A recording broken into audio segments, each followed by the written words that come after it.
మాట్లాడగలను, ఎక్కడో దగ్గర ఏదో చేసి బతకగలని నమ్మకం నాకు ఉంటుండే. బట్ పుష్ప నాకు ఇచ్చిన ధైర్యం మామూలుది కాదు. అన్నీ చేసిన మా నాన్నకి పెద్దగా సరే ఇడే ఏదో ఒకటి చేస్తున్నానులే అనుకునేవాడు.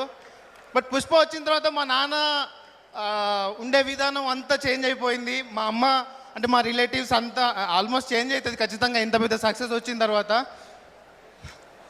And thank you so much నా డైరెక్టర్స్కి అందరికీ.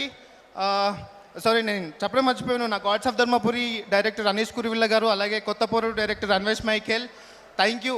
నా ప్రీవియస్ ప్రాజెక్ట్స్ అన్నీ ఎంతో ఉపయోగపడ్డాయి నేను ఇక్కడ దాకా రావడానికి. ఒక డైలాగ్ చెప్తావా మచ్చా సినిమాలోకి వెళ్ళి?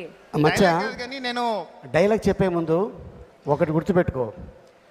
ఒకటి మీ అమ్మని నమ్ముకో, 2 సినిమాని నమ్ముకో, 3 సైమాన్ నమ్ముకో. అబ్బా అండ్ ఈరోజు